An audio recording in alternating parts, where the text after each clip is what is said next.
everybody, John here, and today onto the garage we've got 10 quick XK8 questions.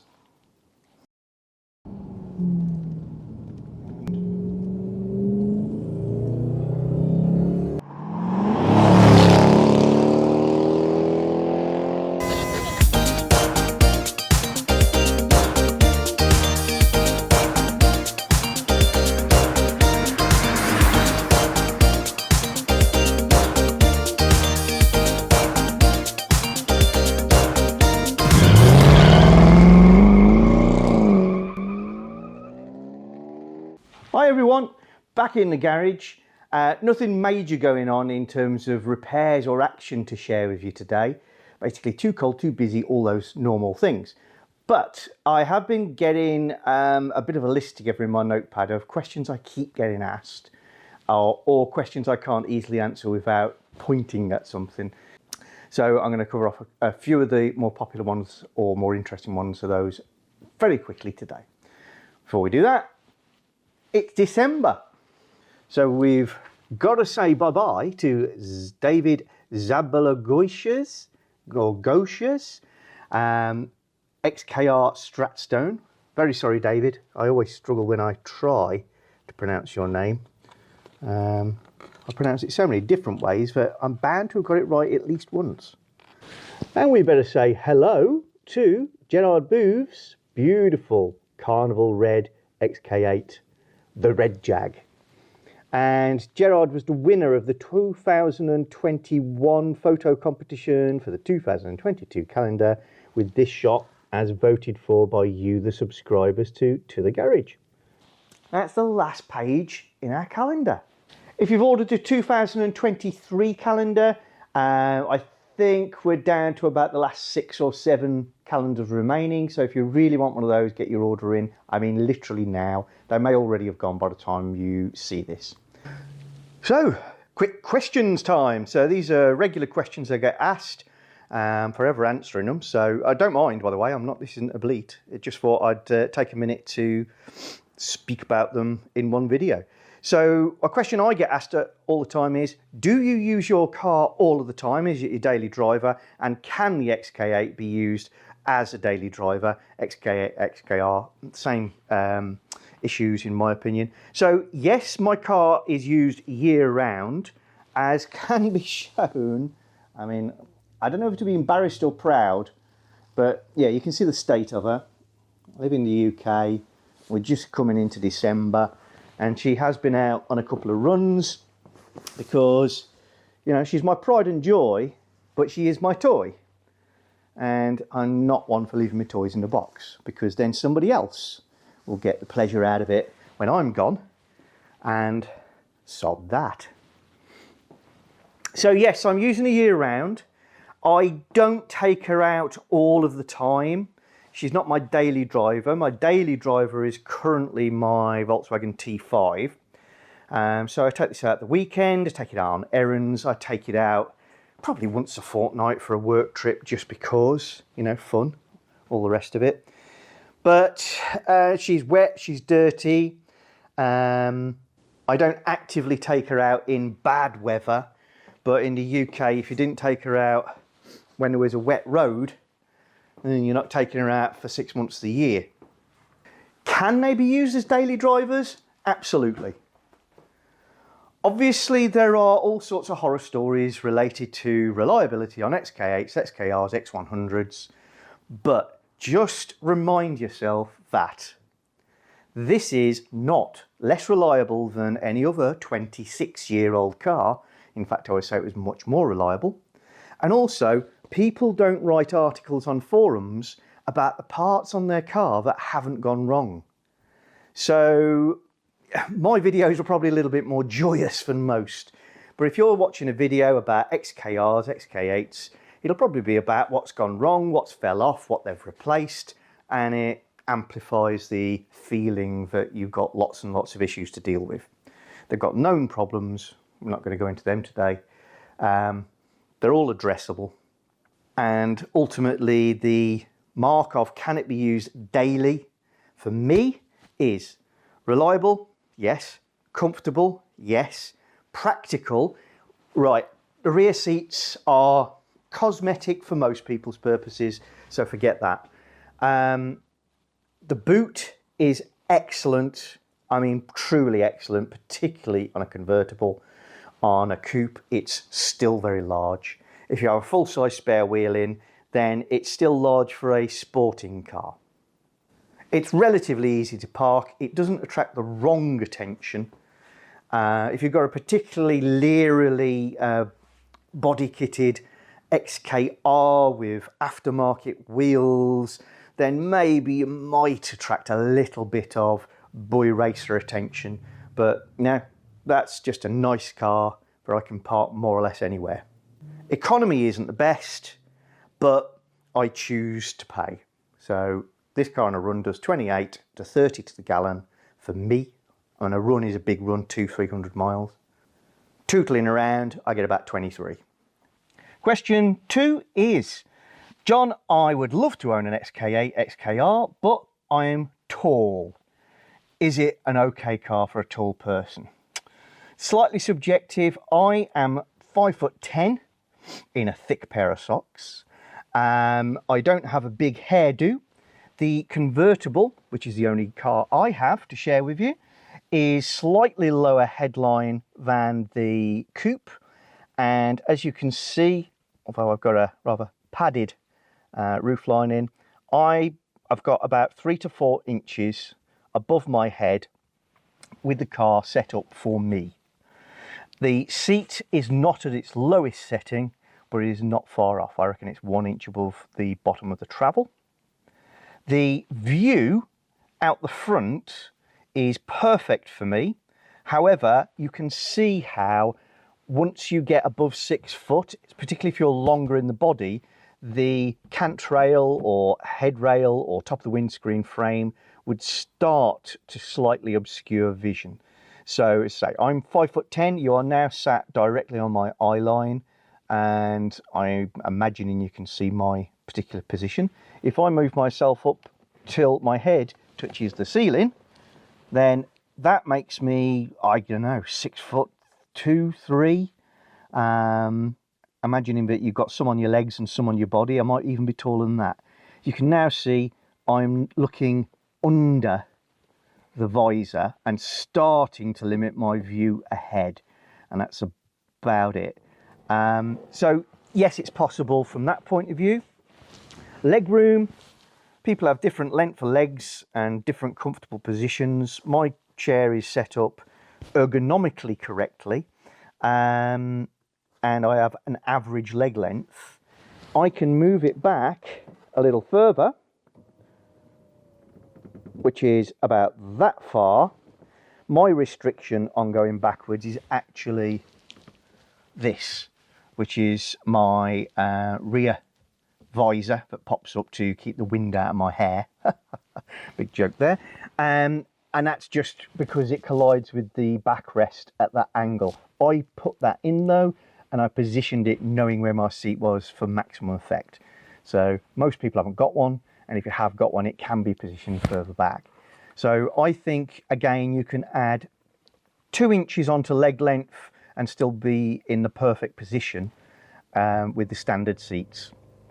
Potentially the biggest everyday challenge for a taller person is getting in and out. You've got to duck to get your head underneath the roof line, and I have to duck my head slightly. I don't even think about it because I'm so used to it, but I know that when others get into my car, they'll usually get in okay and forget themselves when getting out and club this line here just a little bit. So yeah, something to be aware of. You would have to do some of this if you were much taller than 6 foot. Question 3 is not why is your shot so badly lit, John, because there is a reason for that. I'm sat in my garage inside my car, because question 3 is, can you see anything out the back window in these things? Yes is the simple answer, but how much? I'll let you be the view. So you're sat on my dashboard at the moment, which is on a wide angle view. But if I move you back to my head position, which is effectively what you see, oops, positioned correctly. If you're looking in the rear view mirror, it's about there. then you can see the depth of the window. And the Cooper convertible have a different profile entirely, with the coupe being a lot larger piece of glass at a much shallower angle. But the aperture height, as you look back, is almost identical. So that's the view. I'm going to open my garage doors now. It's dark and windy and probably raining, I don't know. So what you're going to see, I really don't know. But slowly, slowly, that view may give you a slightly better indication of what you can see out the back. So you need to be a confident reverser or have reversing sensors, because these are actually quite a long car, and the convertible, particularly like this, the bottom edge of the rear window is quite a long way from the back of the car. So I can see exactly what's going on the road behind me, but for parking, not so great. If I use you as my head now, so you're literally on the end of my nose, the view over my shoulder, if you want to see blind spots or not, is not bad at all. The view over that shoulder is not bad at all, but the view back is a little restricted. Question 4 is actually related, and I had a question on email, I think, yeah, just this week actually, which I must get around to responding. Very, very sorry. I think it might be a Tim, I'm not sure. And it's about the third person who's asked, is the visibility drastically reduced with the wind deflector in place? Well, this is not the best experiment, because ideally it'd be a summer's day with the top off, because that's when you use a wind deflector. But there's the view. If I pop this back, you can see, and this is the comment that I make to everybody, it doesn't actually restrict the view at all. What it does is it gives an apparent small level of tinting to that view, because you can't focus on the mesh. You look straight through it, it effectively just reduces some of the light. But the shape of these things is very good. It's worked out to match the profile of the rear window, the height's just right, etc, etc. So no, they really don't restrict the view at all, but they do significantly tint it, like wearing a mild pair of sunglasses, let's say, or switching from plain glass to a mild grey tint. Question number 5. Is the sport trim a lower level of trim, less desirable trim? Should I get sport trim? Why can't I find sport trim? Sport trim questions. First, the quick version of what is sport trim. Sport does not mean the car is any quicker. It is purely cosmetic changes, and sport trim really applies to the interior of the car and a couple of options to connect it with wheels, which we're not going to go into. So sport trim means that rather than the majority of cars, which are in what's called classic trim, sport trim means you have a different pattern on your seats. My car is sport trim. You have horizontal wide pleats on the insert sections, and the rest of it is all smooth, and this is also perforated leather. If you had classic trim, this would have vertical narrow flutes in it, and the shape of the base is not rounded like that, it's more cut off. Door cards would not be typically in 2 colours. If they are in 2 shades, that's quite common, but this big contrast doesn't happen on classic trim. It only happens on sport trim or by special order. And this panel would be leather or faux leather on classic, and it is, I call it waffle. It's a kind of velour with a texture in it, I think very nice. So high contrast on the interior is sport trim. Sport trim also gets you the darker dashes and the darker dashboards, as in this area, and the tops of the door cards. In the Classic, they tend to be taupe, mushroomy sort of colours to blend in with the creams that are so classic with Jags. On the Sport trim, it's black or charcoal or warm charcoal.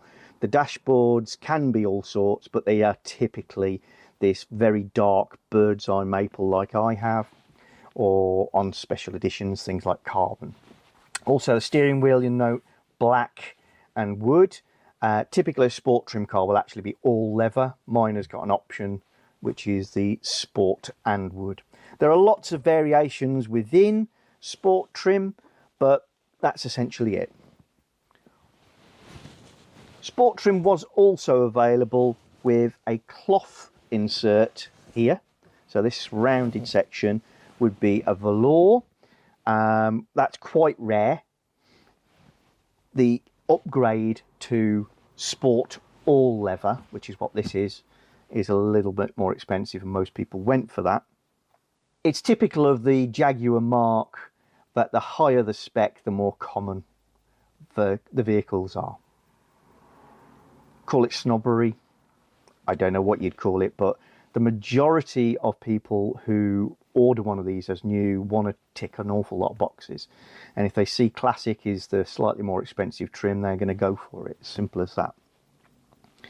There's also an idea of protecting resale values, so you want to go for something that's going to offend as little of the market as possible. The high contrast in my car is not for everybody. So is it lower spec? No. Is it lower price? Yes, it was. Are they less desirable now? No. In fact, these are ones that tend to stand out, if I'm honest. I've owned both a Classic trim XK8 convertible and this one, Sport. And I prefer the Sport interior. I just think it looks more jazzy. Would it affect resale values now? No. These cars have reached a point where it's all about condition. The spec is not that critical.